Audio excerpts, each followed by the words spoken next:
Hello everyone, welcome back. In this session, I would be discussing about top 5 shocking technologies that can change the future. So without any further delay, let's start. Basically आज का जो session है वो एक question के around revolve करेगा और वो क्वेश्चन है will new technologies help humans और will it destroy humans. Basically जो न्यू टेक्नोलॉजीज हम डेवलप कर रहे हैं वो हमारे लिए एक ब्लेसिंग है या हमारे लिए एक थ्रेट है. That is today's topic. So without any further delay, let's start with the first technology, that is artificial intelligence. ये एक ऐसी टेक्नोलॉजी है जिसके बारे में हम सब ने सुना है और कहीं ना कहीं हम सब ने इसे यूज़ भी करा है. आर्टिफिशियल इंटेलिजेंस में हम लोग मशीन्स को लर्न एंड एक्ट करना सिखा रहे हैं इंटेलिजेंटली और इसको हमने एक्सपीरियंस करा है यूजिंग एलेक्सा, सिरी या नेटफ्लिक्स. बेसिकली ये रिस्क इसलिए है क्योंकि एक एग्जांपल लेते हैं. हम सब ने मूवीज़ में देखा है दैट एक टाइम आता है जब जो मशीन्स है they try to overpower humans. They think that they are more smart and they should rule humans, right? हम सब ने ऐसी मूवीज़ देखी हैं. So basically यही जो क्वेश्चन है, क्या ये सही बात है कि हम मशीन्स को इतना इंटेलिजेंट बना रहे हैं? क्या वो कभी थ्रेट करेंगी ह्यूमंस को? यही क्वेश्चंस कहीं ना कहीं डेवलपर्स के माइंड में भी है that what is the correct way. हम लोग कैसे परफेक्ट वे में आर्टिफिशियल इंटेलिजेंस को डेवलप करें कि वो एक थ्रेट ना बन जाए ह्यूमंस के लिए. मैं आपको निक बोस्ट्रम का एक कोट बताऊंगी. Machine intelligence is the last invention that humanity will ever need to make. So basically एक कोट है निक बोस्ट्रम का जहाँ वो कह रहे हैं कि मे बी एक लास्ट टेक्नोलॉजी होगी जो ह्यूमैनिटी डेवलप करेगी. सो आर्टिफिशियल इंटेलिजेंस हमेशा एक एक क्वेश्चन में अराइज होती है, क्या ये सही है या ये गलत है. सो द रिस्क इज क्या हम मशीन्स को इतना स्मार्ट ना बना दें कि वो एक टाइम पे ह्यूमंस को ओवरपावर कर ले. So the first shocking technology that is being developed nowadays is artificial intelligence. Now let's move forward to the second technology, that is gene mutation. Gene mutation या gene technology आप कह सकते हो. इसके बारे में भी आपने सुना होगा. बेसिकली इसमें क्या होता है कि साइंटिस्ट डेवलप कर रहे हैं, वो हमारे DNA एंड जेनेटिक स्ट्रक्चर को मॉडिफाई कर रहे हैं. बेसिकली मॉडिफाई इसलिए कर रहे हैं ताकि वो ऐसी बीमारियां जिनका अभी तक क्योर नहीं है उनका क्योर फाइंड कर सकते हैं. जैसे कैंसर की मेडिसिन फाइंड करने के लिए आजकल जीन म्यूटेशन काफ़ी यूज़ हो रही है. They are trying to find एक ऐसी मेडिसिन जो कैंसर को क्योर कर सके. एंड अगर कैंसर को क्योर करने की एक मेडिसिन मिल गई that would be a great achievement. तो इसके अराउंड हम लोग रिस्क क्यों बोल रहे हैं, राइट? हम लोग मेडिसिन डेवलप कर रहे हैं, हम लोग उनके ऊपर साइंटिफिक वेज यूज़ कर रहे हैं, हम DNA को, जीन को म्यूटेट कर रहे हैं, राइट? तो ये रिस्क हमेशा रहेगा कि कहीं कुछ ऐसी टेक्नोलॉजी या ऐसी मेडिसिन डेवलप ना हो जाए जो इंटायर ह्यूमन पॉपुलेशन को वाइप कर दे. So that is one of the query, one of the risks that revolves around gene technology कि ऐसी मेडिसिन या ऐसी टेक्नोलॉजी डेवलप हो जाए that can wipe the entire human population. So that is the concern around gene technology. Now let's move forward to the third shocking technology that is being developed, that is human computer interface. और ये काफ़ी common है, मतलब नाम सुनने में ऐसा लगता है ये कौन सी टेक्नोलॉजी है, right? So let's understand about it. Basically ये टेक्नोलॉजी इसलिए डेवलप करी जा रही है ताकि इम्प्रूव कर सकें हम लोग, improve physical and potentially mental performance of humans. Physical and mental performance humans की इम्प्रूव हो सके, इसलिए हम लोग डेवलप कर रहे हैं ह्यूमन कंप्यूटर इंटरफेस. इसका एग्जाम्पल देती हूँ.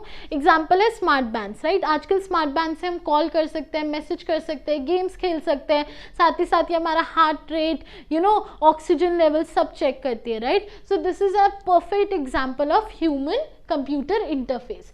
बेसिकली ह्यूमन कंप्यूटर इंटरफेस के जो दूसरे नाम है that is transhuman, augmented human, human 2.0. So transhuman, augmented human, human 2.0 are the other names for human computer interface. अब इसके अराउंड रिस्क फैक्टर क्या है? Rich and poor.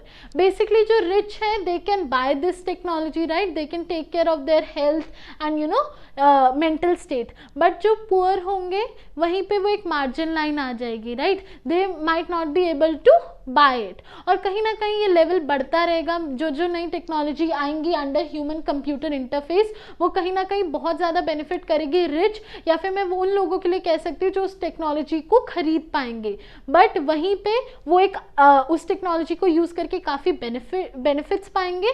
वहीं जो उस टेक्नोलॉजी को नहीं यूज़ कर पाएंगे या उस टेक्नोलॉजी को एक्सपीरियंस नहीं कर पाएंगे वो उतना ही लैक करते जाएंगे सोसाइटी में. तो कहीं ना कहीं this could lead lead as a gap between rich people and the poor people, right? So ये कहीं ना कहीं हमारे इकोनॉमिक स्टेट को डिफर कर सकती है, मतलब खराब कर सकती है. So that is human computer interface. Now let's move forward to the fourth technology, that is extended reality. इसके बारे में भी हम सब ने सुना है. Basically extended reality में आ जाएगा virtual reality, augmented reality and mixed reality, that is VR, AR and MR respectively.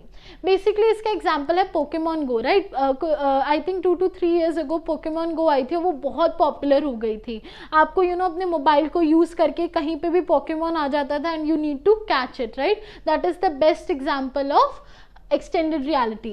इसका रिस्क फैक्टर मैं क्या कहूँगी, कहीं ना कहीं आपके मेंटल एंड फिजिकल स्टेट को बहुत इफेक्ट करता है. करेक्ट, आप लोग मेंटली बहुत ज़्यादा इन्वॉल्व हो जाते हो. आपने सुना भी होगा that Pokemon Go actually led to many accidents, right? क्योंकि इतने इन्वॉल्व हो जाते हो आप उस वर्ल्ड में that you actually start forgetting about the actual world where you are living. Correct, इसके अलावा आपकी प्राइवेसी को भी काफ़ी बड़ा थ्रेट है ड्यू टू AR, मतलब extended reality.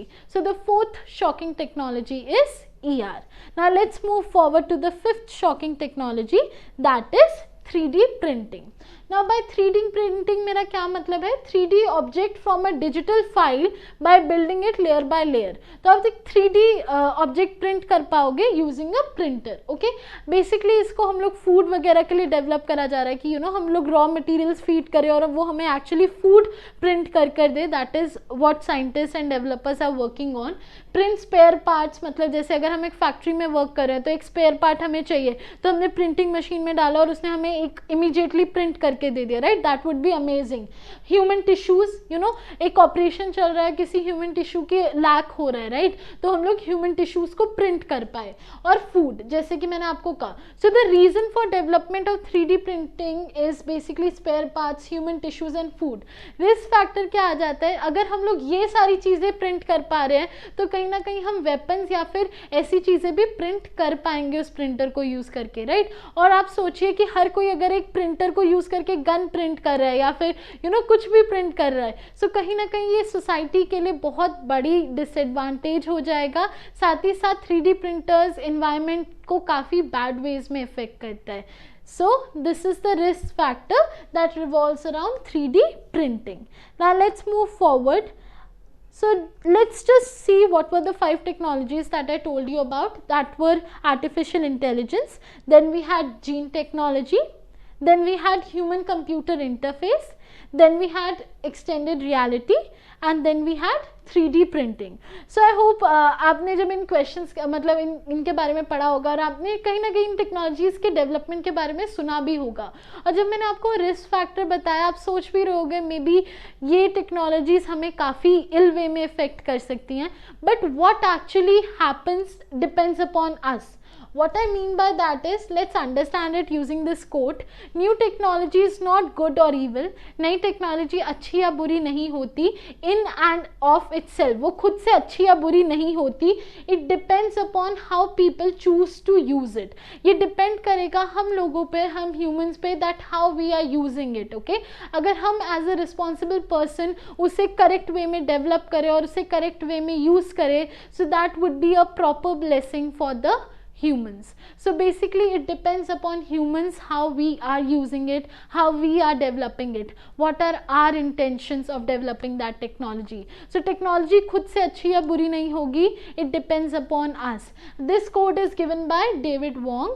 New technology is not good or evil in and of itself. It's all about how people choose to use it. So I hope all of you have learned something new today and you got to think of a different aspect, right? आज तक हम technology के benefits देखते थे, but मैंने आपको आज एक क्वेश्चन के टूवर्ड्स लीड करा that what if this happens, right? I hope all of you have enjoyed today session. Again point इस पे डिपेंड करता है कि आप एज अ डेवलपर टेक्नोलॉजी को कैसे डेवलप कर रहे हो और इसे किस चीज़ के लिए डेवलप कर रहे हो. So I hope all of you have enjoyed today session. If you guys have enjoyed today session, make sure you click on the like button and do subscribe our channel, and thank you so much everyone for joining me today. Thank you.